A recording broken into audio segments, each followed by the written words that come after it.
Okay, શરૂ કરીએ. સો last સેશનમાં આપણે જે વસ્તુની જાણકારી મેળવી હતી એમાં આપણે જાણકારી એવી મેળવી કે it's about the governance and about the public administration. બે વસ્તુની ચર્ચા આપણે ગઈકાલે કરેલી હતી. સાથે સાથે અમુક કૌટિલ્યના અર્થશાસ્ત્રમાં જાહેર વહીવટના જે વિચારો છે એની આપણે જાણકારી મેળવી હતી. તો જ્યારે આપણે શાસન વિશે ભણ્યા, ગવર્નન્સ વિશે ભણ્યા, ત્યારે આપણને બધી ઇન્ફોર્મેશન એવી ખબર પડી ગઈ કે યાર શાસન is all about policy making. Okay, યોજનાઓ બનાવી, પોલિસીઝ બનાવી, નીતિઓ બનાવી, નિયમો બનાવવા, ઇટ્સ ઓલ અબાઉટ દેટ. અને એડમિનિસ્ટ્રેશનનો મતલબ થાય એ જે નીતિઓ છે એનું અમલીકરણ કરવાનું. ઓકે, નાવ યુ સી કે જ્યારે આપણે જાહેર જીવન જોતા હોઈએ, જાહેર વહીવટ જોતા હોઈએ, ઓકે, શાસનની બધી વસ્તુઓને એનાલિસિસ કરતા હોઈએ, ગવર્મેન્ટની જ્યારે સરકારનું કોઈ પરફોર્મન્સ છે, સરકારનું પરફોર્મન્સ એનાલિસિસ કરવામાં આવતું હોય, આ બધા પ્રશ્નો વચ્ચે આપણી સમક્ષ ઘણી બધી વાતો એવી આવતી હોય છે કે બહુ બધો ભ્રષ્ટાચાર વધી રહ્યો છે, સરકાર આ ક્ષેત્ર ઉપર ધ્યાન નથી આપતી, સરકારે આ નીતિ બનાવી છે, નીતિ અસરકારક નથી, જે નીતિ બનાવી તેનો ફાયદો ના થયો, etcetera etcetera. An number of વસ્તુઓ આપણી સામે આવે કે સરકારનું આ ક્ષેત્ર ઉપર કોઈ જ પ્રકારનું ધ્યાન નથી. ઓકે, સરકાર આ ક્ષેત્ર ઉપર નેતૃત્વ પૂરી પાડતી નથી, બધા લોકોને આટલી બધી તકલીફ થાય છે, સરકાર જે છે એ પ્રતિભાવ સરકાર નથી, સરકાર કોઈ પ્રકારનો રિસ્પોન્સ આપતી નથી, સરકારની પેટનું પાણી હલતું નથી, એક્સેટ્રા એક્સેટ્રા. બહુ જ બધી વસ્તુ આપણી સામે આવે. ઓકે, કે સરકારની જવાબદારી નથી, જવાબદારી ફિક્સ કરો, એક્સેટ્રા એક્સેટ્રા. જ્યારે કોઈ બી આપત્તિ કે દુર્ઘટના બની હોય, લેટ્સ સે મોરબીનો પુલ કાંડ થયો હોય, ઓકે, કે આવી કોઈ બી દુર્ઘટના બની હોય, ત્યારે પાછળથી શું વસ્તુ કરવામાં આવે તો કે પાછળથી કમિટી બનાવવામાં આવે, એનાલિસિસ કરવામાં આવે કે શું પ્રોબ્લેમ થયો, શું ખામી રહી ગઈ, એક્સેટ્રા એક્સેટ્રા. ઓકે, તો આ બધા જે મુદ્દાઓ છે, આ બધા મુદ્દાઓ ખાસ કરીને શું દર્શાવે છે કે શાસન ક્યાંક ને ક્યાંક તો ફેલ થયું. ઓકે, કે શાસન જે છે એ સરકાર યોજના તો બનાવે છે, બટ એક એવો આસ્પેક્ટ દેખાય છે કે યાર સરકાર અને લોકો વચ્ચે બે વચ્ચે અંતર હોય. અંતર મતલબ કે સરકાર લોકોની જે જરૂરિયાતો છે વ્યવસ્થિત રીતે સમજી શકતી નથી. નીતિઓ તો બનાવી દે, ઓકે, મતલબ એસી રૂમમાં બેસીને નીતિઓ બનાવી, it's not a big task, but જ્યારે ગરમીમાં કે એવી ગ્રાઉન્ડ લેવલ ઉપર જે ઇમ્પ્લિમેન્ટેશન કરવાની વાતચીત આવે ત્યારે શું કરવાનું? જો ગ્રાઉન્ડ લેવલ ઉપર ઇમ્પ્લિમેન્ટેશન ના થાય તો એનો ફાયદો શું? ક્લિયર થાય છે? ઓકે, તો આવા બધા ઘણા પ્રશ્નો શાસનના સંદર્ભે ઉદ્ભવ્યા કે શાસન કે ગવર્નન્સ એ પોતાનું જે પોટેન્શિયાલિટી છે, રાઈટ, પોતાનું જે શું કહેવાય સામર્થ્ય છે, સામર્થ્ય પ્રાપ્ત કરી શકતી નથી. જે ગોલ્સ કે જે ડિઝાયર્ડ વસ્તુઓ રાખી હોય એ ફૂલફિલ થતી નથી. તો આ ખામીઓથી એક નવો ખ્યાલ ઉદ્ભવ્યો જેને આપણે શું કહીએ છીએ? સુશાસન. That is called as N governance થી એક સ્ટેપ આગળ, cold as N good governance. Okay, સમજાણું? ગુડ ગવર્નન્સ હમણાં શું છે? મતલબ ગુડ ગવર્નન્સમાં સિમ્પલ તમે એવું જ માનીને ચાલો કે યાર શાસનની જે ખામીઓ છે, શાસનની ખામી કેવી હશે? તો કે શાસનની ખામી હશે ભ્રષ્ટાચાર થતો હશે, શાસનની ખામી હશે જવાબદારી નહીં હોય, શાસનની ખામી હશે પારદર્શિતા નહીં હોય, શાસનની ખામી હશે કે ભાઈ લોકોને સહભાગી રીતે સામેલ નહીં કર્યા હોય, શાસનની ખામી હશે કે ભાઈ અમુક લોકોનો વિકાસ થયો છે, અમુકનો નહીં થયો હોય, મતલબ કે સમાવેશી વિકાસ નહીં થયો હોય. તો આ બધી વસ્તુઓ પ્રાપ્ત કરવા માટેનો એક રસ્તો કયો? સુશાસન. Okay, that is called as N good governance. તો શાસનથી એક સ્ટેપ આગળ આપણે વધીએ, ત્યાં કોન્સેપ્ટ આવે સુશાસનનો. આજે અહીંયા આખી મેં તમને ઇન્ફોર્મેશન આપી છે એ સુશાસનના સિદ્ધાંતો છે, cold as N principles of good governance. હવે તો કે ભાઈ જો સીસીઈ ના પર્સપેક્ટિવથી વિદ્યાર્થીઓ તૈયાર કરતા હોય તો ખાલી એવું પૂછાય કે ભાઈ સુશાસન એટલે શું, એના સિદ્ધાંતો વિશે માહિતી આપો, બસ આટલો જ ક્વેશ્ચન પૂછાય. On the other side GPSC ના જે વિદ્યાર્થીઓ તૈયારી કરતા હોય, ડીવાયએસઓએસટી ની મેઇન્સ જે લખવાના હોય, એમને ડાયરેક્ટ આવું નહીં પૂછાય કે સુશાસન એટલે શું, એના સિદ્ધાંતો વિશે માહિતી આપો. એમને કાંઈક ટ્વિસ્ટ કરીને પૂછશે. ટ્વિસ્ટ કરીને કેવું પૂછે તો કે સુશાસન એ પારદર્શી અને કાયદાનું શાસનનું પ્રતીક છે, સમજાવો. તો ત્યાં તમારે આ બે કોન્સેપ્ટ ડિટેલમાં એક્સપ્લેન કરવાના થાય કે ભાઈ સુશાસનથી કઈ રીતે પારદર્શિતા લાવી શકાય, સુશાસન જે છે એ કઈ રીતે કાયદાનું શાસન છે. Okay, but at the core મૂળમાં શું વાત હશે? મૂળમાં વાત એ હશે કે આ કોન્સેપ્ટની માહિતી તમારી પાસે હોવી જોઈએ. જો કોન્સેપ્ટની માહિતી તમારી પાસે છે તો તમે કોઈ પણ પ્રકારનો આન્સર જે છે એ લખી શકશો. ક્લિયર? ઓકે, ડન છે? કોઈને ડાઉટ, કોઈ પ્રશ્નો? ઓકે, તો સૌથી પહેલા ડેફિનેશન જોઈશું સુશાસનની. સુશાસનમાં આપણે કેટલી વસ્તુ જોવાની થશે તો કે એક આ સુશાસનના બધા સિદ્ધાંતો, એક એની ડેફિનેશન, એક વસ્તુ જોવાની થશે કે ભાઈ ભારત દેશમાં સુશાસન સંદર્ભે કયા પગલાઓ લેવામાં આવ્યા છે. તો એની યાદી હું તમારી પાસે બનાવડાવીશ, તમારે મને ઇન્ફોર્મેશન આપવાની થશે. આટલી વસ્તુઓ વિચારીને ગવર્મેન્ટના જે બી ઇનિશિયેટિવ્સ હોય એ ઇનિશિયેટિવને વિચારીને કે આ ઇનિશિયેટિવ એ સુશાસન સાથે કાંઈક રીતે સંબંધિત. ઓકે, ક્લિયર થાય છે? ચલો તો શરૂ કરીએ. સૌથી પહેલા સુશાસનની વ્યાખ્યા તમે સમજો. ક્યારે બી સુશાસનનો ક્વેશ્ચન આવશે તો એ ક્વેશ્ચનની શરૂઆત આપણે હંમેશા એની ડેફિનેશનથી કરીશું. ઓકે, ડેફિનેશનથી તમે શરૂઆત કરો તો થોડી ઇમ્પેક્ટફુલ વસ્તુઓ લાગે, કારણ કે એનાથી કોન્સેપ્ટની ક્લેરિટી થઈ શકે. ઓકે, તો સુશાસનની વ્યાખ્યા શું કહે છે? વન બાય વન વર્ડિંગથી સમજીએ એટલે આપણને આઈડિયા આવશે. તો કે સુશાસન એક ખ્યાલ છે જે દેશ, સંસ્થા અથવા સંસ્થાના સંચાલનમાં સત્તાના અસરકારક અને કાર્યક્ષમ ઉપયોગનો સંદર્ભ આપે છે. ઓકે, જે પાવર છે ઓકે દેશને ચલાવવાનો કે કોઈ બી ઓર્ગેનાઇઝેશનને ચલાવવાનો, મતલબ એ પાવર તો કે અસરકારક હોવો જોઈએ, કાર્યક્ષમ હોવો જોઈએ. કેના માટે? તો કે લોકો માટે. ઇફેક્ટિવ હોવો જોઈએ, ઓકે, એફિશિયન્ટ હોવો જોઈએ, રાઈટ. જે બી તમે પાવર્સ યુઝ કરો છો, સત્તાનું સંચાલન તમે શેની માટે કરો છો? કે દેશ ચલાવવા માટે, કોઈ બી સંસ્થા ચલાવવા માટે. તો આ દેશ ચલાવવાની બાબત કે સંસ્થા ચલાવવાની બાબત, એમાં જે બી પાવર્સ તમારી પાસે છે એ પાવર્સનો ઉપયોગ શેના માટે થાય? તો કે અસરકારક રીતે થવો જોઈએ, અને બીજી વસ્તુ કઈ રીતે થવો જોઈએ? કાર્યક્ષમ રીતે જોવો જોઈએ. ઓકે, સેકન્ડ થિંગ, તેમાં નીતિઓ અને નિર્ણયોના અમલીકરણનો સમાવેશ થાય છે.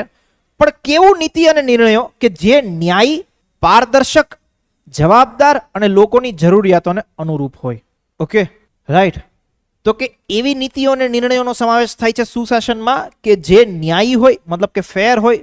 ઓકે, સેકન્ડ થિંગ, પારદર્શક હોય, ટ્રાન્સપરન્ટ હોય, જવાબદાર હોય, મતલબ કે રિસ્પોન્સિબલ હોય, અને લોકોની જરૂરિયાતોને અનુરૂપ હોય, મતલબ કે લોકોની જે બી ડિમાન્ડ છે એને ફૂલફિલ કરે. તો કે આવું જે શાસન થાય એને આપણે શું કહીએ? સુશાસન.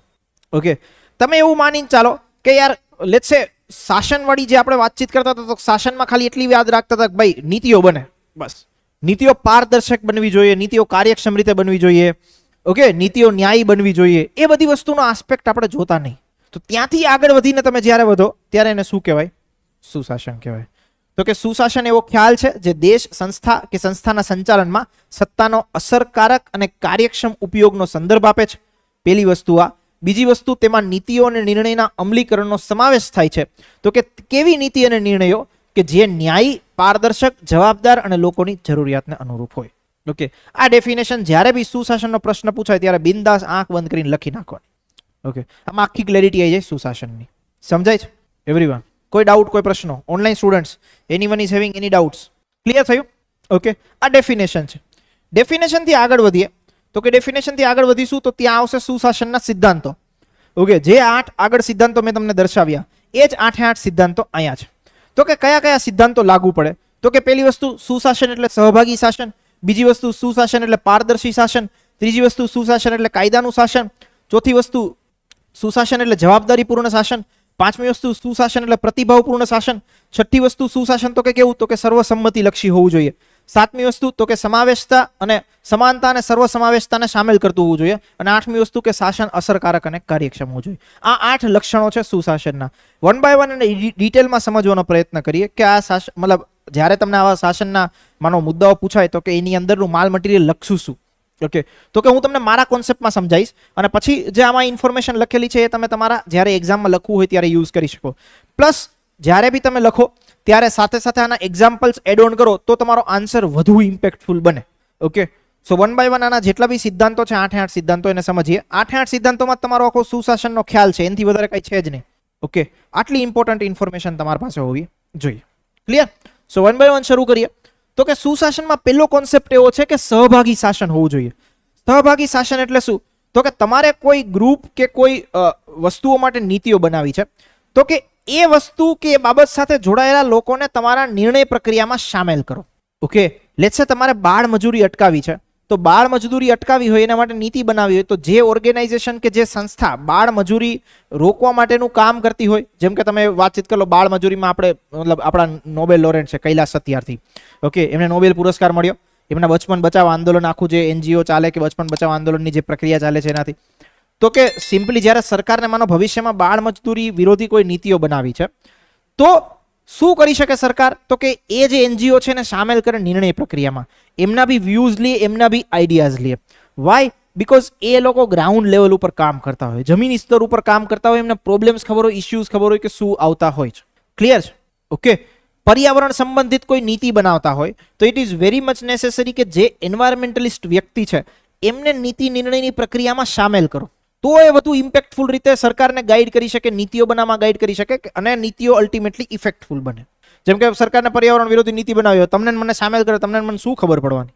રાઈટ, કે આ જે વસ્તુ છે એનાથી આટલું હવાનું પ્રદૂષણ થાય, જમીનનું પ્રદૂષણ થાય, પાણીનું પ્રદૂષણ થાય, એક્સેટ્રા એક્સેટ્રા. આ વસ્તુને રોકવી હોય તો કઈ ટેકનિક યુઝ કરવી પડે કે જેનાથી પ્રદૂષણ જે છે એ રોકી શકો. So that will be knowing by only an expert person. તો જે એવા એક્સપર્ટ્સ છે એમને તમારે નીતિમાં સામેલ કરવા પડે બનાવતી વખતે. તો સુશાસનનું પહેલું લક્ષણ એવું છે કે સહભાગી શાસન હોવું જોઈએ, પાર્ટિસિપેટિવ હોવું જોઈએ. જે બી ગ્રુપ અફેક્ટ થાય છે, મહિલાઓ સંદર્ભે બનાવતા હોય, બાળકો સંદર્ભે બનાવતા હોય, તો બાળકો સંદર્ભે તમે બનાવતા હોય તો બાળકોને સામેલ ના કરવાનો હોય, પણ બાળકોના હિતને રક્ષણ કરવા માટે જે સંસ્થાઓ કાર્યરત હોય એને તમે તમારા નિર્ણયમાં સામેલ કરો. ક્લિયર થયું? તો સુશાસનનું પહેલું આસ્પેક્ટ શું, પહેલો સિદ્ધાંત શું, તો કે સહભાગી શાસન હોવું જોઈએ. સમજાણો? કોઈ ડાઉટ, કોઈ પ્રશ્નો? ઓકે. સેકન્ડ થિંગ, પારદર્શિતા. શાસન કે નીતિઓ એવી બનાવો કે જે પારદર્શી હોય, ટ્રાન્સપરન્ટ હોય. મતલબ કે જો આખો આરટીઆઈ નો કાયદો જે છે એ આધાર ઉપર આવ્યો છે કે સરકાર જે કાર્યો કરે છે એ લોકોના પૈસે કામ કરે છે, તો લોકો પાસે જાણવાનો અધિકાર હોય કે સરકાર શું કામગીરી કરે છે. ઓકે, સરકાર કયા આધાર ઉપર નિર્ણયો લે છે એ જાણવાનો અધિકાર લોકો પાસે હોવો જોઈએ. તો આને કહેવાય પારદર્શી શાસન. જે બી પ્રોસેસ કરો એ ઓપન હોવી જોઈએ. મતલબ ટેન્ડરિંગ પ્રક્રિયા થતી હોય, સરકાર ખબર છે ને ટેન્ડરની પ્રક્રિયા કરે કોઈ બી કોન્ટ્રાક્ટ આપવા માટે, તો એ ટેન્ડર ઇન્વાઇટ કઈ રીતે કરે, તો કે ઓનલાઈન માધ્યમથી ટેન્ડરિંગ ઇન્વાઇટ કરે, જેથી શું કહેવાય, હ્યુમન કોન્ફ્લિક્ટ કે હ્યુમન ઇન્ટરેસ્ટ ક્યાંય વચ્ચે આવે નહીં. ઓકે, હ્યુમન ટચ ક્યાંય વચ્ચે ન આવે. આખી પ્રોસેસ ઓનલાઈન કરે, ઓનલાઈન પ્રોસેસ કરે, એ ઓનલાઈન સોફ્ટવેર જ એનાલાઇઝ કરે કે યાર કયા કયા ડાયમેન્શન્સ ઉપર મારે કોઈને કોન્ટ્રાક્ટ આપવાનો, જે સૌથી ઓછી કે સૌથી સસ્તી બીડ હોય એને કોન્ટ્રાક્ટ જાય. તો આ આખું પારદર્શી ચક્ર હોવું જોઈએ. ઓકે, જેમ કે સરકાર કોઈ બી ફાઇલ ઉપર નિર્ણયો કરતી હોય, લેટ્સ સે કોલેજ કે કોઈ યુનિવર્સિટી છે, યુનિવર્સિટીના વાઇસ ચાન્સેલરની અપોઇન્ટમેન્ટ થતી હોય, તો આખી ફાઇલ ચાલતી હોય કે જેના ઉપર લાસ્ટમાં ચીફ મિનિસ્ટરના સાઇન હોય કે આ વ્યક્તિને એઝ અ વાઇસ ચાન્સેલર તરીકે અપોઇન્ટ કરી. તો આખી પ્રોસેસ, આખી ફાઇલ ચાલી હોય. કોઈ વ્યક્તિ જે છે એને આખી ફાઇલની કોપી જોતી હોય તો એને મળે, તો એને ખબર પડે કે નિર્ણય એકચ્યુઅલી આ વ્યક્તિનો કઈ રીતે થયો વાઇસ ચાન્સેલર બનાવવા માટે. સો this is called as N transparent process.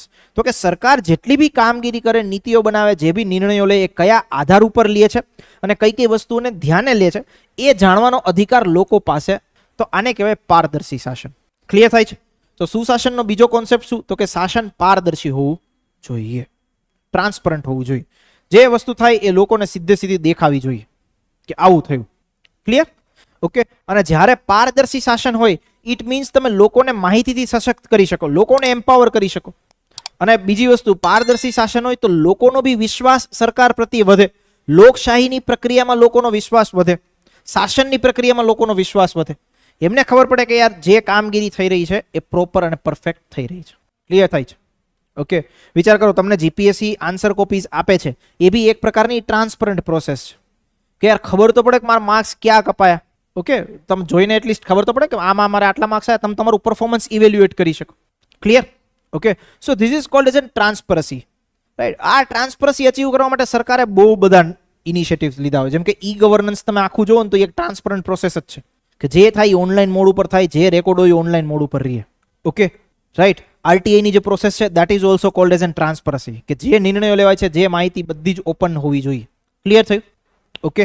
તો પારદર્શી શાસન એ તમારો બીજો આસ્પેક્ટ છે સુશાસનનો. ત્રીજી વસ્તુ આવે કાયદાનું શાસન. That is called as an rule of law. તો કે રૂલ ઓફ લો શું કહે છે, તો કે ભાઈ રૂલ ઓફ લો એવું કહે છે કે જે પણ નિર્ણયો લેવાય, જે પણ નીતિઓ બને એ બધી જ કાયદાકીય રીતે બનવી જોઈએ અને કાયદાનું પીઠબળ બધા પાછળ હોવું જોઈએ. ઓકે, મતલબ કે તમે એવી સરકાર બનાવો છો જે કાયદાથી ચાલતી શાસન હોય, એવી સરકાર નહીં કે જે લોકો ચલાવતા હોય. લોકો ચલાવતા હોય એવી સરકારમાં શું ફરક હોય, તો કે મનસ્વી રીતે પોતાના નિર્ણયો લે, આર્બિટરી રીતે જે વસ્તુ કરવી હોય એ રીતે પોતાના નિર્ણયો લે. So that should not be the part of governance. Governance એવું હોવું જોઈએ કે જે કાયદાને અનુરૂપ ચાલે. જેમ કે તમે બંધારણના પર્સપેક્ટિવથી જુઓ તો સરકાર જે નીતિઓ બનાવતી હોય છે, બધી નીતિઓ કેના સરાઉન્ડિંગમાં બનાવતી હોય, તો કે બંધારણના સરાઉન્ડિંગમાં. ઓકે, બંધારણ એ આપણા દેશનો સર્વોચ્ચ કાયદો છે, તો એ કાયદાને માનીને જ બધી નીતિઓ બને. ક્લિયર થાય છે? સમજાય છે? ઓકે. તો સુશાસનનો એક ભાગ એવો છે કે જે શાસન એવું હોય કે જે કાયદાને અનુરૂપ હોય. ક્લિયર? અને બીજી વસ્તુ, કાયદાની હદમાં જ સરકાર બધા નિર્ણયો લે અને જો કોઈ વ્યક્તિ કાયદાનું ઉલ્લંઘન કરે તો એને સેમ સજા થવી જોઈએ જે કાયદો સૂચવતો હોય.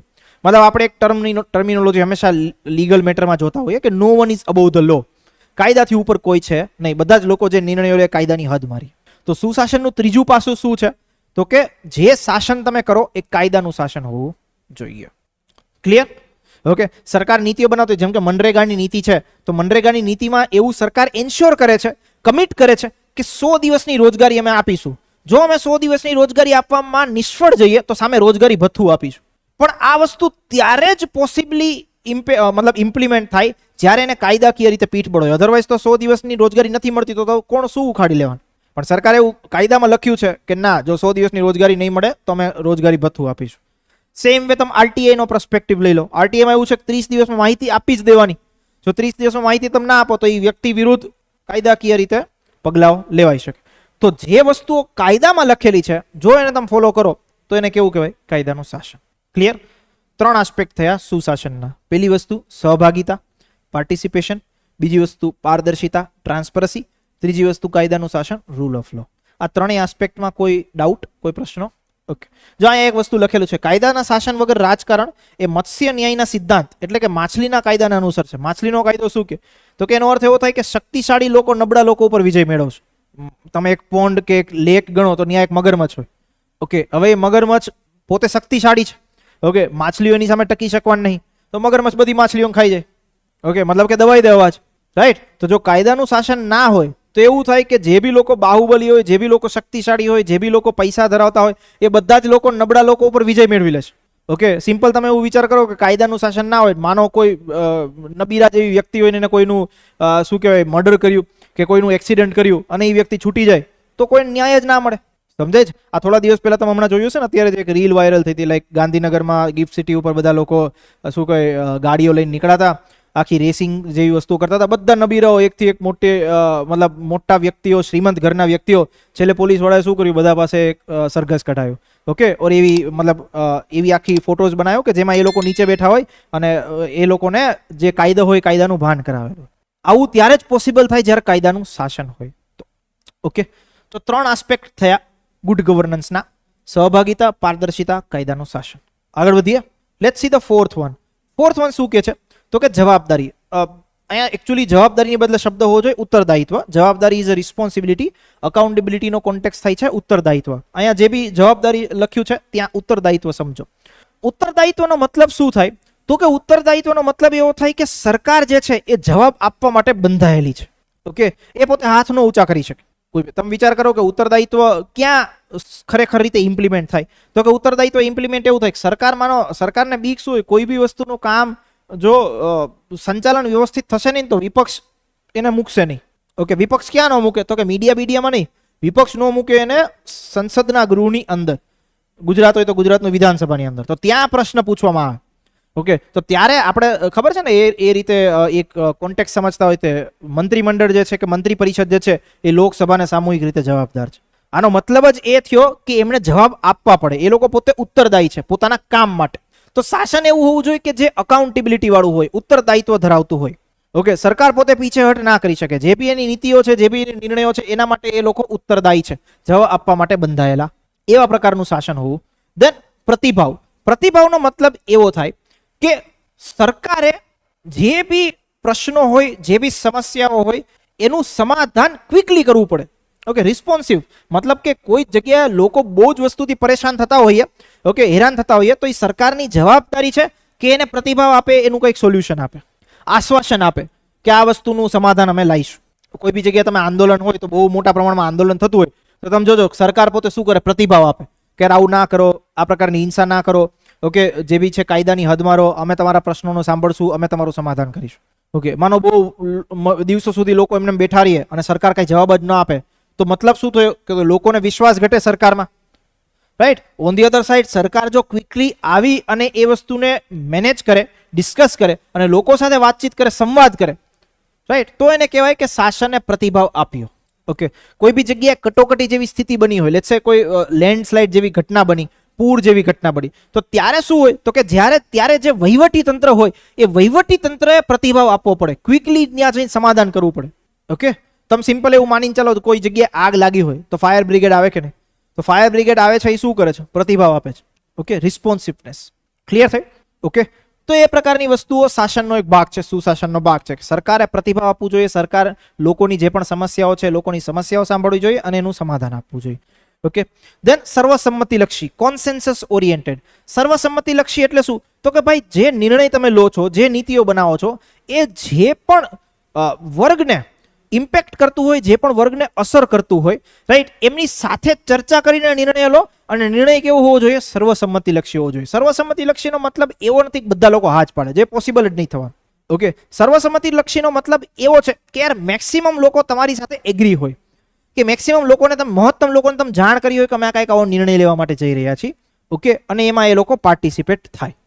તો શાસન, પ્રતિભાવ શાસન, સહભાગી શાસન, એ બધી વસ્તુ ત્યારે જ થઈ શકે જ્યારે તમે આવી રીતે સર્વસંમતિલક્ષી નિર્ણય. સર્વસંમતિલક્ષી નિર્ણય લો તો એક ફાયદો એ બી થાય કે બહુ બધો વિરોધ ના થાય. ઓકે, અને લોકોને પણ એવું લાગે કે યાર હા, અમે બી આ નિર્ણય પ્રક્રિયામાં સામેલ છીએ. ક્લિયર? ઓકે, દેન 7મો પોઈન્ટ છે સમાનતા અને સર્વસમાવેશતા. સમાનતા અને સર્વસમાવેશતાનો મતલબ એવો થાય ઇન્ક્લુઝિવનેસ. તમે જ્યારે બી કોઈ બી નીતિઓ બનાવો તો સરકારનો ઉદ્દેશ્ય એવો જોઈએ, આપણે એક ખબર છે એક ટર્મ સાંભળતા હોઈએ, one is called as development, તો કે વિકાસ કરો, વિકાસ કરો, વિકાસ કરો. બીજી એક ટર્મ છે that is called as inclusive development, જેને કહેવાય સમાવેશી વિકાસ.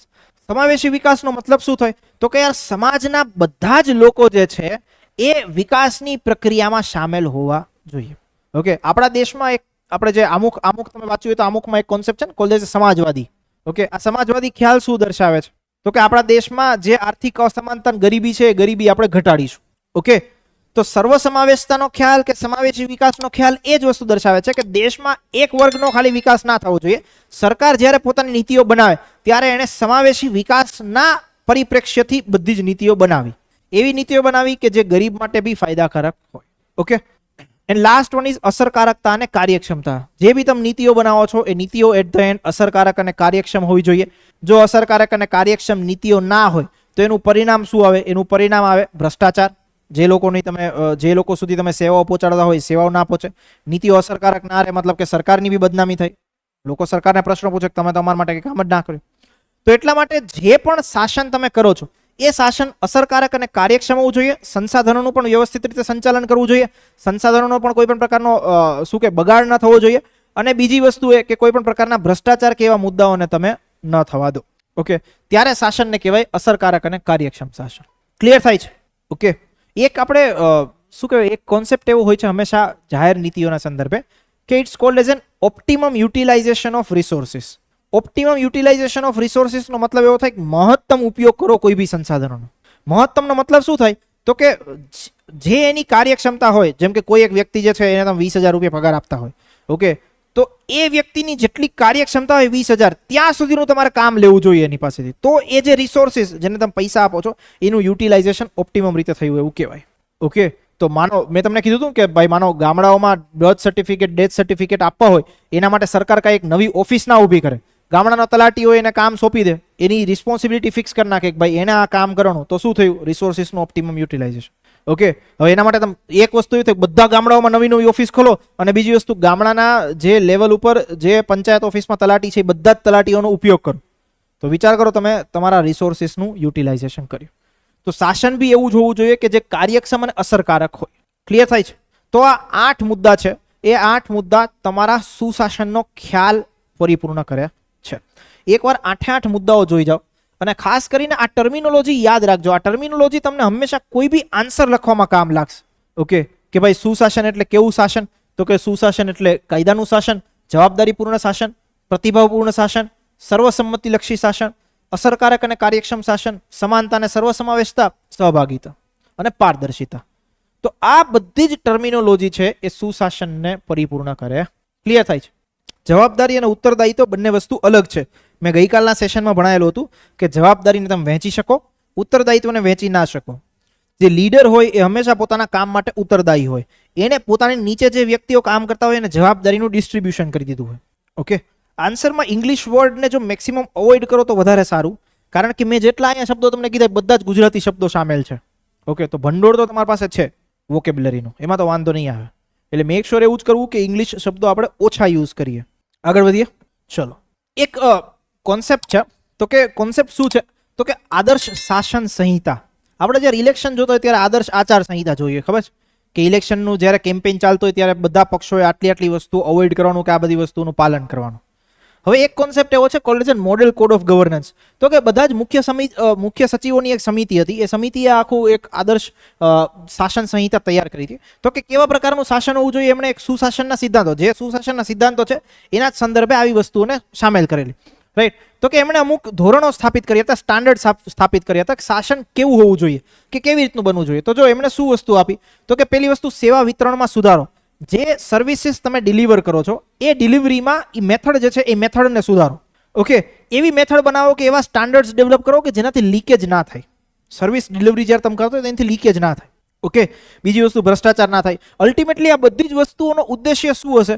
બધી જ વસ્તુઓનો ઉદ્દેશ્ય એવો હશે કે જે શાસન છે ને સુશાસન તરીકે સ્થાપિત કરી શકીએ, ભ્રષ્ટાચાર જેવા મુદ્દાઓ છે મુદ્દાઓને સંબોધિત કરી શકીએ. લોકો જે કલ્યાણકારી રાજ્યનો તમે આખો વિચાર કર્યો છે, મતલબ ભારત દેશને જે વેલફેર સ્ટેટ તમારે બનાવવું છે, તો એ વેલફેર સ્ટેટ તમે ત્યારે જ બનાવી શકો જ્યારે છેવાડાના માનવી સુધી પહોંચો. ઓકે, તો એના માટે આ સ્ટાન્ડર્ડ એમણે આપેલા છે. તો કે પહેલી વસ્તુ શું કીધી, તો કે સેવા વિતરણમાં સુધારો કરો. ઓકે, જે સર્વિસીસ તમે આપો છો એ સર્વિસીસની ડિલિવરીમાં રિફોર્મ્સ લાવો. સેકન્ડ થિંગ, તો કે નબળા અને પછાત વર્ગોના વિસ્તાર માટે કાર્યક્રમ વિકસાવવા. આ વસ્તુ શું કહી શકાય, તો કે જે તમારો સમાવેશી વિકાસ છે. ઓકે, થર્ડ થિંગ, ટેકનોલોજી અને સિસ્ટમ સુધારણા. સેવા વિતરણમાં તમારે સુધારો કરવો પડશે તો આ વસ્તુને એની હાવ તમારે ઇમ્પ્લિમેન્ટ કરાવવી પડશે. એના વગર પોસિબલ જ નહીં. ઓકે, એના વગર પોસિબલ જ નહીં. You C, because of technology, મતલબ આજનો સમય તમે કન્સિડર કરો તો યાર ટેકનોલોજી સિવાય કંઈ છે જ નહીં. Okay, you C how technology is making your life easier. બધી જ વસ્તુઓમાં સવારથી લઈને રાત સુધી તમે સુવો છો ત્યાં સુધી બધી જ વસ્તુની ટેકનોલોજી જ યુઝ કરો છો. So technology is make your life more easier. આમાંથી કેટલા લોકો છે એ તો મતલબ કેટલા વર્ષોથી કોઈ બેંકના દરવાજે જ નહીં ગયા હોય. ઓકે, બેંકમાં જવાની જરૂરિયાત જ નહીં પડતી હોય. શું કામ? You have the UPI. Cash હોતો જ નહીં કોઈ પાસે મોસ્ટ ઓફ. ઓકે, મતલબ you see, I was just few days back, દ્વારકાથી તમે આગળ જાઓ તો એક નાનકડું ગામડું છે. નાનકડું ગામડું આ, એ ગામડાઓમાં તમે વિચારી ના શકો એવડી નાનકડી એક દુકાન. એ નાનકડી દુકાન એની બારે બી QR કોડ હતો. તો યુ સી કે how technology is penetrating our country. અને ઓબ્વિયસલી આખું જે યુપીઆઈ ઇકોસિસ્ટમ છે, it is considered to be the role model for the all around the world. કે આવડા મોટા દેશમાં જે યુપીઆઈનું રિવોલ્યુશન થયું છે એ બહારના ઘણા બધા ડેવલપ કન્ટ્રીમાં બી નહીં હજી. તો આપણે એક થોટ એવો વિચારતા હતા, મતલબ ડિજિટલાઇઝેશનનો એક થોટ એવો હતો કે યાર ગામડામાં કે નાના પ્રદેશોમાં જે લોકો છે ને એમને વિશ્વાસ નથી. But now when they have seen, એ બહાર ફરવા જઈને લોકો સ્કેનરથી પૈસા પે કરતા હોય એની જોવે તો એને ખબર પડે કે યાર આ તો સીધું વાગે કે પૈસા આવી ગયા. ઓકે, તો એમને ધીરે ધીરે ધીરે ટ્રસ્ટ ફેક્ટર ડેવલપ થયો. અને આઈ વોઝ અમેઝડ. અમેઝડ મતલબ કે નાનકડું યાર ગામડું તમે વિચારી બી ના શકો એની બારે બી QR કોડ મારેલો. It shows the power of technology. Okay, સમજાય છે? તો નબળા વર્ગોને પછાત વિસ્તાર માટે કાર્યક્રમો વિકસાવવા, ધીસ ઇઝ કોલ્ડ એઝ સમાવેશી વિકાસ. ત્રીજી વસ્તુ, ટેકનોલોજી અને સિસ્ટમ સુધારણા. ટેકનોલોજીના માધ્યમથી જ તમે બધી વસ્તુઓનું જે બી ભ્રષ્ટાચાર કેવા બધા પ્રોબ્લેમ છે એનું સમાધાન એક જ છે, ટેકનોલોજી અને સિસ્ટમ સુધારણા. આપણા ફોર્મર ફાઇનાન્સ મિનિસ્ટર હતા નોન એઝ અરુણ જેટલી. તો અરુણ જેટલી એવું કીધું હતું કે ભ્રષ્ટાચારનું એકમાત્ર તારણ, કોઈ જગ્યાનું ભ્રષ્ટાચારનું કારણ તમે આઈડેન્ટિફાઈ કરવા જાઓ તો એ એકમાત્ર કારણ હોય. તો કે એકમાત્ર કારણ શું? તો કે હ્યુમન ઇન્ટરફેસ. જ્યાં માણસો છે ત્યાં સુધી ભ્રષ્ટાચાર રહેવાનો. જ્યાં ટેકનોલોજી આવી જશે ત્યાં ભ્રષ્ટાચારની પોસિબિલિટી ઓછી. જો ટેકનોલોજી આવે તો ડઝન્ટ મીન કે ભ્રષ્ટાચાર ઝીરો થઈ જાય. ઓકે, બટ મિનિમાલિસ્ટિક થઈ જાય. ક્લિયર થાય છે? ઓકે, સો થર્ડ થિંગ એમણે એવું કીધું કે ટેકનોલોજી અને સિસ્ટમ સુધારણા હોવું જોઈએ. ચોથી વસ્તુ, નાણાકીય વ્યવસ્થાપન અને બજેટનું સંચાલન તમે લખી શકો. It's wrong word. તો કે નાણાકીય વ્યવસ્થાપન અને બજેટ સંચાલન. નાણાકીય વ્યવસ્થાપન શું દર્શાવે છે? તો કે જે વસ્તુનું શાસન તમારે કરવું છે, ઓકે, એ વસ્તુની બજેટ ફાળવણી તો પ્રોપર પ્રમાણમાં હોય જ છે, રાઈટ. બટ જે બજેટ ફાળવો છો તમે એ બજેટ યોગ્ય રીતે યુટિલાઇઝ થાય છે કે નહીં એ પણ વધુ ઇમ્પોર્ટન્ટ છે. અસરકારક રીતે એનો ઉપયોગ થવો જોઈએ, રાઈટ. સરકારે કોઈ વસ્તુમાં 1000 કરોડ ફાળવી દીધા, પણ 1000 કરોડ ફાળવી દીધા એ ખરેખર લોકો સુધી પહોંચે છે કે નહીં એ બી એક વસ્તુનો મોટો પ્રશ્ન. ઓકે, બીજી વસ્તુ કે જે સંસાધનો છે એનો સંસાધનોનો મેક્સિમમ યુટિલાઇઝેશન. તમને મેં કીધું હતું ગઈકાલે કે ભાઈ એક હાઈવે જે છે એ મતલબ નીતિન ગડકરી એમને કીધું હતું કે એક હાઈવે જે છે એ 1200-1300 કરોડનું બજેટ આવ્યું હતું. ઓકે, અમે ટેકનોલોજીનો યુઝ કર્યો. ઓકે, બજેટ પ્રોપર વ્યવસ્થાપન કર્યું, 450 કરોડમાં આ હાઈવે બની. તો વિચાર કરો કે માનો એક હાઈવે 1300 કરોડ કે 1200 કરોડમાં બને તો 400 કરોડમાં બને, મતલબ કે 3 હાઈવે બીજા તમે બનાવી શકો. તો આ થયું નાણાકીય વ્યવસ્થાપન. Okay, clear? દેન જવાબદારી અને પારદર્શિતા. તો એ તો ઓબ્વિયસલી કોરમાં છે, રાઈટ. કે જે બી તમે જો પારદર્શી શાસન રાખો, જવાબદારીપૂર્ણ શાસન રાખો, આ બધી વસ્તુ ત્યારે જ ફૂલફિલ થઈ શકે. ઓકે, ટેકનોલોજી આવી ઇટ મીન્સ પારદર્શિતા આવી. ક્લિયર થાય છે? ઓકે, દેન જાહેર સેવાનું મનોબળ અને ભ્રષ્ટાચાર વિરોધી પગલાઓ લો. થિંગ ઇઝ દેટ કે તમે બધી વસ્તુઓ એસ્ટાબ્લિશ કરી દીધી. હવે લોકોને પ્રોસેસમાં બિલીફ ત્યારે જ આવે કે જ્યારે માનો ભ્રષ્ટાચાર થાય છે અને ભ્રષ્ટાચાર વિરોધી કોઈ પગલાં લેવાય છે. અધરવાઇઝ જો એક ગવર્મેન્ટે બી એક એક્ઝામ્પલ સેટ કરવું પડે કે માનો કોઈ જગ્યાએ કરપ્શનની મેટર થઈ, ઓકે, કરપ્શન થયો કોઈ બી બાબતમાં, તો જો એ વ્યક્તિ વિરુદ્ધ કઈ પગલાં લેવાય છે તો બીજા વ્યક્તિઓ ડરશે, અધરવાઇઝ એ વ્યક્તિ વિરુદ્ધ કઈ પગલાં જ નહીં લેવાતા, એ વ્યક્તિ છૂટી જાય છે તો કાલ સવાર બધા એને ટેકન ફોર ગ્રાન્ટેડ લેશે. ઓકે, વિચાર કરો તમે રાજકોટમાં જે ટીઆરપી વાળો ઇન્સિડન્ટ થયો, જે વ્યક્તિ છે, જે વ્યક્તિની ધરપકડ કરવામાં આવી, એ વ્યક્તિની ધરપકડ કરવામાં આવી કયા કારણથી, કે એકમાત્ર કારણ એવું બી હશે કે ભાઈ એ વ્યક્તિએ મંજૂરી આપી હતી. હવે એની વિરુદ્ધ પગલાં લીધા, સ્ટેપ લીધું, કાલ સવારે કોઈ બી વસ્તુનું અપ્રુવલ આવશે ને ત્યારે એ જે બી વ્યક્તિ સાઇન કરતો હશે ને 10 વખત વિચારશે કે યાર જો આની સાથે આવું થયું હતું, જો હું વ્યવસ્થિત રીતે બધું વસ્તુને ચેક્સ એન્ડ એનાલિસિસ નહીં કરું તો ભવિષ્યમાં મારું બી નામ આવશે. ઓકે, તો મતલબ ભ્રષ્ટાચાર વિરોધી પગલાઓ લેવાના. એન્ડ લાસ્ટ વન, સુધારાઓને પ્રોત્સાહન આપવું. સુધારાઓને પ્રોત્સાહન આપવું એનો મતલબ કે જે રિફોર્મ્સ થાય છે એ રિફોર્મ્સને જે બી બ્યુરોક્રેસી હોય એ બ્યુરોક્રેસીએ બી સપોર્ટ આપવો પડે. ઓકે, જો નીતિ નિર્માણનું કામ કોણ કરે તો કે ગવર્મેન્ટ તો કરે જ છે, પણ ગવર્મેન્ટને બેકએન્ડમાં સપોર્ટ કોણ કરે? આખી બ્યુરોક્રેસી. ઓકે, જે પણ તમે લેટ્સ સે કોઈ બી ડિપાર્ટમેન્ટમાં લઈ લો તો ડિપાર્ટમેન્ટનો હેડ કોણ હોય તો કે લેટ્સ સે સેક્રેટરી. ઓકે, એ વ્યક્તિએ સુધારાઓને પ્રોત્સાહન આપવું પડે કે જે નવી સિસ્ટમ છે, નવી સિસ્ટમ કંઈક બનાવીએ, ટેકનોલોજી લઈએ, એક્સેટ્રા એક્સેટ્રા. જો એ જ વ્યક્તિનું માઇન્ડસેટ એવું હોય કે ના ભાઈ આપણે કાંઈ વસ્તુ કરવું નહીં, જેમ ચાલે છે એમ ચાલવા દો, તો કોઈ દિવસ કાંઈ સુધારાઓ થઈ જ ના શકે. ઓકે, તો શાસન કોઈ દી સુશાસનમાં પરિવર્તન નહીં થાય. ક્લિયર થાય છે એવરીવન? ઓકે, તો આ પ્રકારની આખી મેથડ જે છે એ ડેવલપ થવી જોઈએ.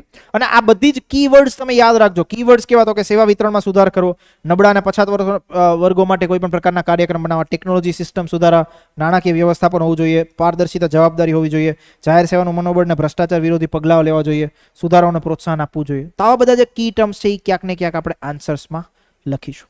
ક્લિયર થાય છે?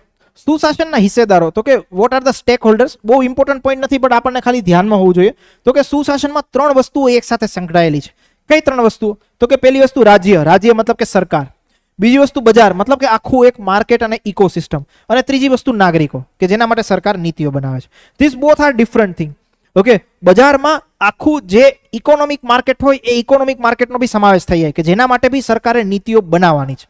ઓકે, તમે જોતા હશો ને કે like ease of doing business, આપણે એક રેન્કિંગ આવે છે, વર્લ્ડ બેંક બી પબ્લિશ કરે છે અને ઇન્ડિયામાં બી એ વસ્તુ પબ્લિશ થતી હોય છે. સો ઇઝ ઓફ ડુઈંગ બિઝનેસ શું વસ્તુ દર્શાવે છે? તો કે ઇઝ ઓફ ડુઈંગ બિઝનેસ એ જ વસ્તુ દર્શાવે છે કે સરકારની નીતિઓ કેવી છે બજાર માટે. ઓકે, તમે જોતા હશો બજેટ જ્યારે આવે તો બજેટથી મોસ્ટ ઓફ ધી ઇમ્પેક્ટ આવે તમારા શેર બજાર ઉપર. ઓકે, કોઈ ઇલેક્શનનો પોલ આવતો હોય, એક્ઝિટ પોલ આવતો હોય, એની ઇમ્પેક્ટ શેની ઉપર આવે? ડાયરેક્ટ તમારા બજાર ઉપર. રાઈટ? તો આ વસ્તુ શું છે? તો કે રાજ્ય અને બજાર બે એકબીજા સાથે ક્લોઝલી રીતે સંકળાયેલા છે. રાઈટ? સરકારે બંને વસ્તુઓની નીતિઓ બનાવવાની છે. સરકારે નીતિઓ રાજ્ય મતલબ સરકાર રાજ્ય નીતિઓ બજાર માટે બી બનાવવાની છે. એ બી એક પ્રકારનો હિસ્સેદાર છે આખા શાસનમાં. અને નાગરિકો છે એ તો છે જ. બધી જ જગ્યાએ સરકાર પોતે સેવા નહીં પહોંચાડી શકવાની. રાઈટ? તમે વિચાર કરો, પાસપોર્ટ ઓફિસ હોય તો પાસપોર્ટ ઓફિસનું આખું કેન્દ્ર કોણ સંભાળે છે? તો કે TCS. ઓકે, બેન્કિંગના જે સોફ્ટવેર છે તો બેન્કિંગનો સોફ્ટવેર કોણે બનાવ્યો? લેટ્સ સે આઈ થિંક ઇન્ફોસિસ, ફિનેકલ નામનો એક સોફ્ટવેર છે. ઓકે, મે બી કદાચ ઇન્ફોસિસ છે. સો યુ સી કે રાજ્ય બજાર બંને એકબીજા સાથે ક્લોઝલી ઇન્ટરલિંક છે. તો સરકારે રાજ્યએ એવી સિસ્ટમ બનાવવી જોઈએ, એવું શાસન કરવું જોઈએ કે જે આને પણ સંબોધે. અને સાથે સાથે આ તો છે જ કેન્દ્રમાં. ક્લિયર થાય છે? તો આ સુશાસનના હિસ્સેદારો છે. દેન સુશાસનની જરૂરિયાત શા માટે છે? તો કે આ ટર્મિનોલોજી ક્યાંક ને ક્યાંક એડ કરવા માટે. જ્યારે આપણે કંઈક વસ્તુ લખવી હોય ત્યારે એક્સ્ટ્રા એડોન ઇન્ફોર્મેશન્સ લખવી હોય ત્યારે આ વસ્તુને તમે સામેલ કરી શકો. તો કે ભાઈ સુશાસનની જરૂરિયાત શું કામ છે? તો કે આર્થિક વિકાસ માટે જરૂરી છે, સામાજિક વિકાસ માટે જરૂરી છે, રાજકીય વિકાસ માટે બી જરૂરી છે. ઓકે, રાજકીય વિકાસ કેવા પ્રકારનો? તો કે રાજકીય વિકાસ એવા પ્રકારનો કે લોકોની ટ્રસ્ટ ફેથ ડેવલપ થાય રાજકીય સિસ્ટમમાં. જે પોલિટિકલ સિસ્ટમ હોય, જે સરકાર હોય, એ સરકારમાં લોકોનો વિશ્વાસ થવો જોઈએ, લોકોનો વિશ્વાસ સ્થાપિત થવો જોઈએ. બાકીના બંને ટોપિક સમજવા તો બહુ ઈઝી છે. ઓકે, કે સુશાસનથી તમે આર્થિક વિકાસ સાધી શકો દેશનો.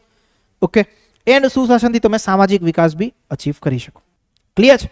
તો આ વસ્તુઓ દર્શાવે છે કે સુશાસનની જરૂરિયાત શા માટે છે. એક મુદ્દો લાસ્ટ જોઈ લઈએ, સુશાસન સામેના પડકારો. એના પછીનો એક મુદ્દો હું તમને તમારા જાતે બ્રેઇનસ્ટોર્મ કરવાનો થશે. એ હશે કે સુશાસન માટે સરકારે કઈ કઈ પહેલો કરી છે, સરકારમાં કયા કયા પગલાઓ લીધા છે. રાઈટ? બટ એક પહેલા વસ્તુ જોઈ લે કે અમુક કયા પ્રકારની વસ્તુઓ જે છે એ સુશાસનને એસ્ટાબ્લિશ થવામાં સૌથી વધારે કન્સર્નફુલ છે, મતલબ ચિંતાજનક. જેમ કે તમને એવો ક્વેશ્ચન પૂછી લે કે સુશાસન પોતાના ખ્યાલમાં એક સર્વશ્રેષ્ઠ ખ્યાલ છે, પરંતુ હજી એની સામે ઘણા બધા પડકારો રહેલા છે. આવો ક્વેશ્ચન તમને પૂછી લે તો ત્યાં લખવાનું શું હોય? તો કે સુશાસન સામે કયા કયા ચેલેન્જીસ છે તે. તો કે કયા કયા ચેલેન્જીસ છે? તો કે પહેલી વસ્તુ, આમાં એક્સપ્લેનેશનની વધારે જરૂર નહીં પડે કારણ કે ઓલરેડી તમને ખબર જ છે. પહેલી વસ્તુ ભ્રષ્ટાચાર. ઓકે, કરપ્શન, સુશાસન સ્થાપિત કરવામાં સૌથી મોટો પડકાર. ભ્રષ્ટાચાર થાય મતલબ કે એવું સીધું લાંછન લાગે કે શાસન પારદર્શી નથી, શાસન જવાબદારીપૂર્ણ નથી. ઓકે, તો પહેલી વસ્તુ ભ્રષ્ટાચાર. બીજી વસ્તુ અપરાધીકરણ જાગૃતિનું નિમ્ન સ્તર, મતલબ લોકો એ વસ્તુને ઓળખતા જ નથી કે ભાઈ કોઈ વ્યક્તિ જે છે ક્રિમિનલ છે. ઓકે, તો એને તમારે વોટ બી ના આપવો જોઈએ. રાઈટ, બહુ બધા મતલબ ઇટ્સ લાઈક કે the law breakers are law maker, એના જેવી સિચ્યુએશન આવી જાય. તો કે અપરાધીકરણ જાગૃતિનું નિમ્ન સ્તર, જવાબદારીનો અભાવ, અકાઉન્ટેબિલિટી ફિક્સ થતી નથી, રિસ્પોન્સિબિલિટી ઘણી વખત ફિક્સ થતી નથી, કઈ પ્રકારની વસ્તુની કામગીરી થાય તો. ઓકે, આની ઉપર ટોપલો ફોરે, ઓલો બીજા ઉપર ટોપલો ફોરે. ઓકે, સો જવાબદારીનો અભાવ. દેન કેન્દ્રીયકરણ, ઘણી જગ્યાએ પાવર બહુ જ કોન્સન્ટ્રેટેડ છે, એના કારણે ડિસિઝન જલ્દીથી લેવાઈ શકતા નથી, નીતિઓ જલ્દીથી બની શકતી નથી. ઓકે, હજી એ સ્કેલ ઉપર વિકેન્દ્રીકરણ થયું નથી. જેમ કે હું તમને એવું કહું કે પંચાયતો જે છે એ પંચાયતોને પોતાના ગામડાઓમાં રોડ બનાવવો હોય તો એના માટેનું એમની પાસે ફંડિંગ જ નથી, સત્તા બી નથી અમુક સ્તર ઉપર. ઓકે, તો કેવી રીતે તમે છેવાડાના માનવી સુધી પોતાની સેવાઓ પહોંચાડી શકો? It's not possible. દેન બિન અસરકારક અમલ, તો કે જે ઘણી બધી નીતિઓ બનાવે છે, નીતિઓનું ઇમ્પ્લિમેન્ટેશન પ્રોપર રીતે થતું નથી. ઓકે, અસરકારક રીતે થતું નથી. જેમ કે હમણાં મેં તમને ગઈકાલે મનરેગાવાળું કૌભાંડ દેખાડ્યું. ઓકે, તો એ જ વસ્તુ દર્શાવે છે કે નીતિ જે છે એનો અસરકારક રીતે અમલ થયો નથી. રાઈટ, આ બધી જ વસ્તુઓ થાય. ભ્રષ્ટાચાર, જ્યારે ન્યાય માગવાની વાત આવે, જેમ કે મોરબી વાળો તમે કાંડ લઈ લો, હજી સુધી એ અકાઉન્ટેબિલિટી ફિક્સ નથી થઈ, જે વ્યક્તિ છે સજા નથી થઈ, તો જસ્ટિસ ઇઝ ડિલેડ. ઓકે, વિલંબિત ન્યાય. દેન 7 વાઇઝ હિંસા, હિંસા જેવી જે પણ પ્રવૃત્તિઓ ચાલતી હોય એ વસ્તુ શું દર્શાવે તો કે કાયદાનું શાસન વ્યવસ્થિત રીતે ચાલતું નથી. જ્યારે બી હિંસાની, તમે વિચાર કરો થોડા સમય પહેલા મોબ લિન્ચિંગની બધી ઘટનાઓ થતી. ઓકે, કોઈ બી જગ્યાએ જ્યારે આંદોલન થાય, આંદોલન જ્યારે હિંસક બને, તમે બાંગ્લાદેશની સિચ્યુએશન બેસ્ટ એક્ઝામ્પલ તરીકે લઈ લો. આંદોલન જ હતું, આંદોલન શું થયું? હિંસક થયું, આખા દેશમાં અફરાતફરી થઈ ગઈ. Okay, right.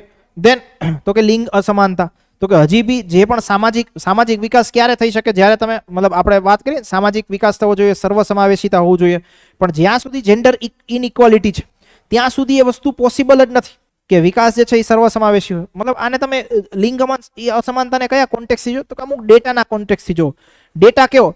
તો કે લેટ્સ સે યાર કે જ્યારે લેબર માર્કેટનું એનાલિસિસ કરવામાં આવે તો લેબર માર્કેટનું એનાલિસિસ કર્યો ત્યારે એવી ખબર પડે કે હજી લેબર માર્કેટમાં ઓનલી 17 થી લઈને 20% જ વુમેનનું પાર્ટિસિપેશન છે. It is not like equally 50-50%, તો છે જ નહીં. એ ન પાછળના ઘણા બધા સામાજિક કારણો હોય કે સામાજિક વિકાસ થયો નથી એટલા માટે લિંગ અસમાનતા છે. ઓકે, તો એટલા માટે સરકારે પછી એફર્ટ્સ કરવા પડે કે રિઝર્વેશન આપો મહિલાઓને અલગથી સેપરેટ, એ પાર્લામેન્ટરી રિઝર્વેશન હોય કે જોબના રિઝર્વેશન. ક્લિયર? તો અસમાનતા જે છે એ બી એક ચેલેન્જ છે. એ લાસ્ટ 50 લોકોનું હાસ્યમાં થકેલાઈ જવું મતલબ કે હજી સુધી એ જે સમાજનો વર્ગ છે જે ઉપર આવવો જોઈએ એ આવી શક્યો નથી. એ આવી શક્યો શું કામ નથી?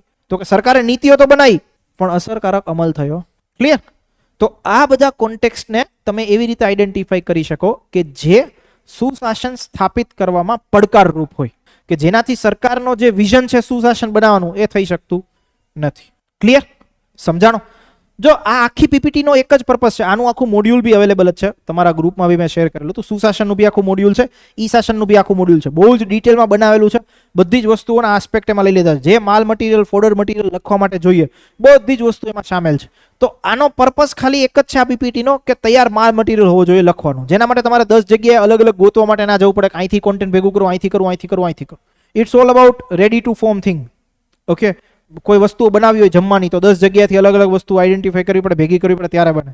એટલે એક tech an example of Maggi, 2 મિનિટમાં મેટર ખતમ. રાઈટ, એક જ જગ્યાએ ઉકાળો, પાણી લાવો, મેગી નાખો, મસાલો નાખો, મેટર ખતમ.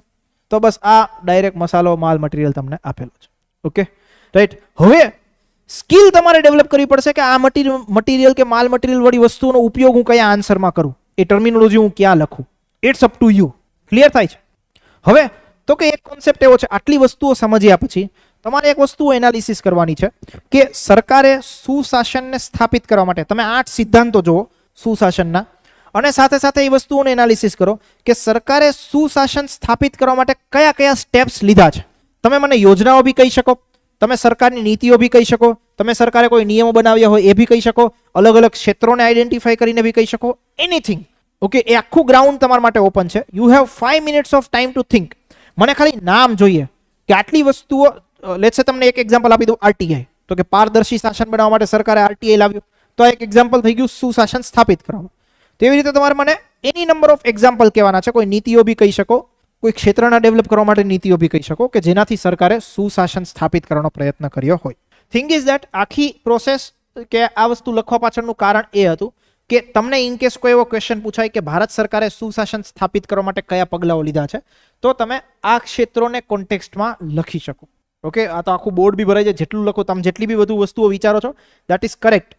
Okay, but thing is that કે આપણે કન્સ્ટ્રક્ટિવ અમુક પોઈન્ટ્સ લઈને લખીએ, રાઈટ, સો દેટ એનાથી તમને આઈડિયા આવી જાય. ક્લિયર છે એવરીવન? કોઈ ડાઉટ, કોઈ પ્રશ્નો? ઓકે, અહીંયા તમારો સુશાસનનો જે ટોપિક છે એ સુશાસનનો ટોપિક એન્ડ થાય છે. હવે સુશાસનમાંથી કેવા ક્વેશ્ચન્સ પૂછાયા હતા ને એ હું તમને એકવાર દેખાડું, જે ખાસ કરીને જીપીએસસી ને એસટીએમાં પૂછાયેલા છે. જો મેં તમને કીધું હતું એમ કે ડાયરેક્ટ ક્વેશ્ચન્સ નહીં પૂછાય, તો કે ક્વેશ્ચન કયા કોન્ટેક્સ્ટમાં સમજાય છે અને પૂછાય છે એને એનાલિસિસ કરો. તો કે જો ક્વેશ્ચન આવો પૂછે, રાજકીય ઈચ્છા શક્તિ અને વહીવટમાં નૈતિક મૂલ્યનું પીઠબળ ન મળે તો નાગરિક સેવા નિયમો તેમની મેળે સુશાસન તરફ નહીં જઈ શકે. ઉપરોક્ત વિધાનને સુશાસન સામેના પડકારોના સંદર્ભે ચકાસો. ઓકે, ક્વેશ્ચન યાર અગેન સુશાસન તો ખાલી એક શબ્દ આવ્યો, બટ ક્વેશ્ચન આખો ચેન્જ થઈ ગયો. ડાયરેક્ટ કઈ વસ્તુ છે જ નહીં. તો હવે અહીંયા તમારે શું કરવું પડે, જે સુશાસનના સિદ્ધાંતો તમે વિચારો છો, જાણો છો, એને ક્યાંક કનેક્ટ કરીને વસ્તુ લખવી પડે. ક્વેશ્ચન અગેન જ્યારે બી ક્વેશ્ચન તમને 1-2 માં પૂછાય અને સીસીમાં બી પૂછાય, સો મેક શ્યોર એવું કરવું જોઈએ કે યાર એટલીસ્ટ 2 થી 3 વખત તો ક્વેશ્ચન વાંચીએ અને પછી જ કાંઈક વસ્તુનું લખાણ કરીએ. ત્યાં સુધી તમારે કાંઈ વસ્તુ લખવાની નહીં. ઓકે, પહેલા તો એનાલિસિસ કરો, સમજો ક્વેશ્ચનને, તો અને તો જ વસ્તુ. હવે અહીંયા ક્વેશ્ચનમાં શું કે રાજકીય ઈચ્છા શક્તિ અને વહીવટમાં નૈતિક મૂલ્યનું પીઠબળ ન મળે તો નાગરિક સેવા નિયમો તેની મેળે સુશાસન તરફ નહીં જઈ શકે. ક્લિયર? મતલબ કે સુશાસન સ્થાપિત કરવામાં આ 2 વસ્તુ હોવી જોઈએ. પહેલી વસ્તુ કઈ, તો કે રાજકીય ઈચ્છા શક્તિ, બીજી વસ્તુ તો કે વહીવટમાં નૈતિક મૂલ્યનું પીઠબળ. આ 2 વસ્તુઓ સિમ્પલ એવું છે, તમે ક્વેશ્ચનને ડીકોડ કરો ને તો ખબર પડે કે ભાઈ સુશાસન સ્થાપિત કરવા માટે આ 2 વસ્તુ જોઈએ. ક્વેશ્ચન એવું કહેવા માંગે છે. ઓકે, હવે આ 2 વસ્તુ માનો સુશાસનમાં કઈક રીતે પડકાર છે, તો લખવું એવું પડે કે જો રાજકીય ઈચ્છા શક્તિ ના હોય તો શું થાય, તો કે ભાઈ રાજકીય અપરાધીકરણ થઈ શકે. ઓકે, જે બી ગુનેગારો છે એ બી કાયદા નિર્માતાઓ બની શકે, આવી એની ઉપર અસર થઈ શકે, લોકોનો જે લોકશાહીમાં વિશ્વાસ છે લોકશાહીમાં વિશ્વાસ ના સ્થાપિત થાય. બીજી વસ્તુ તો કે વહીવટમાં નૈતિક મૂલ્ય ના હોય તો શું થાય, તો કે ભ્રષ્ટાચાર થાય. ઓકે, લોકોની જે જરૂરિયાતો છે જરૂરિયાતો પૂરી ના થાય. ઓકે, સરકાર અને જે બી વહીવટી તંત્ર છે એની વચ્ચે મતલબ એનું લોકોથી અંતર વધે. આ બધા કોન્ટેક્સ્ટ કે આ બધા મુદ્દાઓ તમારે લખવા પડે. મતલબ કે યાર એ જ વસ્તુ થઈ, ડાયરેક્ટ ક્યાંય પૂછાતું નથી. તમારે એ વસ્તુ ગોતવી પડે કે આમાં હું મારું જે નોલેજ છે એને એપ્લાય કઈ રીતે કરું. So that is what the challenge is. તો આ ક્વેશ્ચનની શરૂઆત આપણે કઈ રીતે કરી, તો કે પહેલા સુશાસન એટલે શું એ વસ્તુ લખીએ ડેફિનેશનના પર્સપેક્ટિવથી. ઓકે, બીજી વસ્તુ એ લખીએ કે સુશાસન સંદર્ભે રાજકીય ઈચ્છા શક્તિ. ઓકે, ત્રીજું ટાઇટલ આવું માર્યું, એવું માર્યું, સુશાસન અને નૈતિક મૂલ્યો. ઓકે, આવા ટાઇટલ્સ કે હેડિંગ માર્યા, એના પછી અંદર એની ઇન્ફોર્મેશન લખવાની થાય. ક્લિયર છે? ઓકે, મતલબ કે ડાયરેક્ટ માલ મટીરિયલ ક્યાંય મળતો નથી. આ વસ્તુ તમારે સમજવી જ પડશે.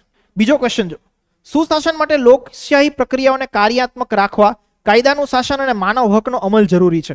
સિમ્પલ એવું કીધું, વિગતવાર ચર્ચા કરો તો કે છે એવું કે ભાઈ સુશાસન માટે લોકશાહી પ્રક્રિયાઓને કાર્યાત્મક, મતલબ કે સુશાસનને તમારે ઇમ્પ્લિમેન્ટ કરવું હોય કે રાખવું હોય તો એના માટે 2 વસ્તુની જરૂરિયાત છે. કઈ 2 વસ્તુ? એક કાયદાનું શાસન અને બીજી વસ્તુ માનવ હકોનો અમલ.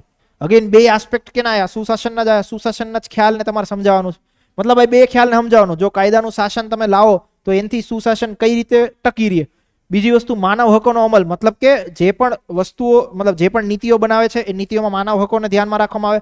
માનવ હકોનું ઉલ્લંઘન થાય તો એની વિરુદ્ધ પગલાઓ લેવાય, ભ્રષ્ટાચાર થાય તો ભ્રષ્ટાચાર વિરુદ્ધ પગલાં લેવાય. આ બધી વસ્તુની ઇન્ફોર્મેશન તમારે લખવાની થાય. ઇટ મીન્સ કે સુશાસન સ્થાપિત કરવા માટે આ 2 વસ્તુ જરૂરી છે. કઈ? તો કે એક કાયદાનું શાસન હોવું જોઈએ, બીજું તો કે માનવ હકોનું અમલીકરણ થવું જોઈએ. તો અગેન ટાઇટલ એવા હોવા જોઈએ. કેવા? પહેલા સુશાસનની ડેફિનેશન લખો, બીજી વસ્તુ લખો સુશાસન અને કાયદાનું શાસન, અગેન ઇન્ફોર્મેશન લખો, ત્રીજી વસ્તુ લખો સુશાસન અને માનવ હકોનો અમલ. એ રીતે ટાઇટલ કરીને ઇન્ફોર્મેશન લખો. ક્લિયર થાય છે? ઓકે, તો આવી રીતે તમારી વસ્તુઓ સેલ્ફ રિફ્લેક્ટ થવી જોઈએ આન્સરમાં.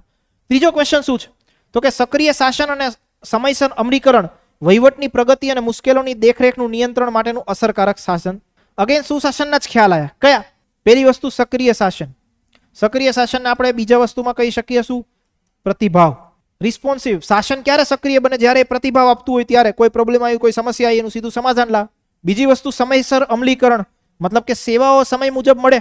ઓકે, અસરકારક મળે, કાર્યક્ષમ સેવાઓ હોય ત્યારે એ વસ્તુ શું કહે છે, તો કે સક્રિય શાસન અને સમયસર અમલીકરણ વહીવટની પ્રગતિ અને મુશ્કેલીઓની દેખરેખની નિયંત્રણનું અસરકારક સાધન છે. તો કે જ્યારે આ જો વહીવટની પ્રગતિ અને મુશ્કેલીની દેખરેખનું મતલબ શું થયો, તો કે એક હતું પરંપરાગત શાસન કે જેમાં આ કોઈ જ વસ્તુ ધ્યાનમાં નહોતી લેવામાં આવતી, પ્રતિભાવ બી નહોતો આપવામાં આવતો અને સમયસર રીતે એનું અમલીકરણ બી નહોતું થતું. પણ સુશાસનમાં તો આ બંને વસ્તુ જરૂરી છે. તો તમારે લખવું પડે કે શાસનમાં સક્રિય શાસનની ભૂમિકા, સુશાસનમાં સક્રિય શાસનની ભૂમિકા, સુશાસનમાં સમયસર અમલીકરણ. પછી એ નીચે લખવું પડે કે આના આના ફાયદાઓ શું થાય. આવી રીતે તમારો આન્સર લખવો બને. ઓકે, તો ત્યાં તમારું જે બી નોલેજ છે નોલેજને તમારે ઇમ્પ્લિમેન્ટ કરવું પડશે, અધરવાઇઝ ડાયરેક્ટ કાંઈ માલ મટીરિયલ મળવાનો નહીં. ઓકે, માલ મટીરિયલ એ જ છે કે જે સુશાસનના સિદ્ધાંતો તમે સમજ્યા એને બસ આમાં ક્યાંક ને ક્યાંક ઇમ્પ્લિમેન્ટ કરી દો. ક્લિયર થયું? તો આવા ક્વેશ્ચન્સ તમને પૂછાતા હોય છે એક્ઝામ. રાજકીય ઈચ્છા શક્તિની વાત એટલા માટે જે બેન ક્વેશ્ચન પૂછો તો રાજકીય ઈચ્છા શક્તિનો મતલબ એવો થાય પોલિસી ફોર્મેશન. સરકારની ઈચ્છા હોવી જોઈએ કે આ ક્ષેત્રમાં અમે પોલિસી બનાવીએ, આ ક્ષેત્રમાં અમે નીતિઓ બનાવીએ. એને કહેવાય રાજકીય ઈચ્છા શક્તિ સ્થાપિત કરવી. ક્લિયર થયું? કોઈ ડાઉટ, કોઈ પ્રશ્નો? એનીવન? ઓનલાઈન વિદ્યાર્થીઓ ચલો બોલો જલ્દીથી, કોઈ ડાઉટ હોય તો. આખો સુશાસનનો કોન્સેપ્ટ જે છે એકવાર જોઈ લો, બરાબર? ત્યાં પછી આપણે આપણો સેશન એન્ડ કરીશું. ઓકે, સુશાસનનો આખો કોન્સેપ્ટ જે છે એ એકવાર જોઈ લો, બરાબર? કાલના દિવસ માટે બે કોન્સેપ્ટ હશે. એક કોન્સેપ્ટ હશે આખો ઈ શાસનનો. મેં જે તમને પીપીટી શેર કરેલી છે, પીપીટી વાંચીને આવજો તો કંઈક વસ્તુના ટપ્પા પડશે, જો ટર્મિનોલોજી કંઈક ખબર પડશે, અધરવાઇઝ બધું ઉપરથી જશે. બટ થિંગ ઇઝ દેટ એકવાર તમે સુશાસન સમજી લીધું પછી આગળના કોન્સેપ્ટ સમજવા એટલા બધા અઘરા નથી. એ બધી જ વસ્તુ આ જ કથા આવવાની. પારદર્શી શાસન હોવું જોઈએ, કાયદાનું શાસન હોવું જોઈએ, ઝડપી શાસન હોવું જોઈએ, ઓછું ખર્ચાળ હોવું જોઈએ, અસરકારક શાસન હોવું જોઈએ, એક્સેટ્રા એક્સેટ્રા. આવી જ ટર્મિનોલોજી મગજમાં ફરતી રહેશે. પછી એક સમય એવો આવશે કે મતલબ હંમેશા કેવું હોય કે જ્યારે કોઈ સમસ્યાનો મતલબ પર્યાવરણીય સમસ્યા કે દેશની સમસ્યાઓ કે આવી બધું નિકાલો ને ત્યારે આન્સરમાં માણસો એક જ વસ્તુ લખે અંતમાં શું લખે એને ઈ કનેક્ટ કરી દેશે એની સાથે તો કે સસ્ટેનેબલ ડેવલપમેન્ટ ગોલ સાથે, તો કે સસ્ટેનેબલ ડેવલપમેન્ટ ગોલનું અચીવમેન્ટ તો થશે. આ એક આદત છે કોઈ બી આન્સર લખવાની. તો પબેડના જેટલા બી આન્સર એકવાર શબ્દો શીખી જશો ને પછી એટ ધ એન્ડ એવું જ લખવાનું થશે, જો આ વસ્તુ આપણે સાબિત કરીશું તો સુશાસનને પ્રાપ્ત કરી શકીશું. ખતમ. ઓકે, સુશાસનનો જ ભાગ છે. ઓકે, ઈ શાસન જે છે એ સુશાસનનો જ ભાગ છે. ઓકે, અલ્ટિમેટલી સુશાસન બનાવવા માટે ઈ શાસન જરૂરી છે. ઓકે, એક ક્વેશ્ચન એવો બી પૂછેલો હતો કે સુશાસનની મતલબ ઈ શાસન જે છે એ સુશાસનને સ્થાપિત કરે છે કે સુશાસનને પરિપૂર્ણ બનાવે છે, સમજાવો.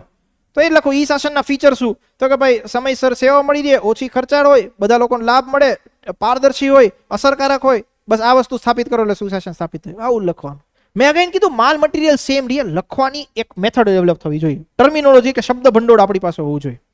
તો એક વસ્તુ કાલે ભણીશું એ હશે ઈ શાસન. બીજો એક કોન્સેપ્ટ આપણી પાસે સમય વધશે તો ભણીશું એ હશે નાગરિક અધિકાર પત્રો.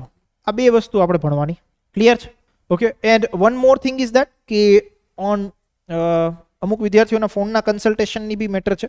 સો ઓન ધીસ સન્ડે મતલબ કે day after tomorrow, right, on this Sunday I will be here at the offline center from 11 am. 11 વાગ્યાથી હું અહીંયા આવીશ. રાઈટ, જે બી લોકોને જેટલા બી આન્સર્સ દેખાડવાના હોય please come with the constructive things અને લેટેસ્ટ તમારું આન્સર રાઇટિંગ દેખાડજો. મતલબ બહુ મહિનાઓ પહેલાનું નહીં, કારણ કે ઓલરેડી તમે બી ઇમ્પ્રૂવ કર્યું હશે તો જે લેટેસ્ટ વસ્તુ હોય એમાં જે બી ખામીઓ હોય એ જોઈ. સો from 11 am I will be here on Sunday 11 am to around 3 or 4 pm. મારી પાસે બીજું કશું જ કામ નહીં આન્સર રાઇટિંગ ચેક કરવા સિવાયનું. તો ઓનલાઈન જે વિદ્યાર્થીઓ છે please consult over a call.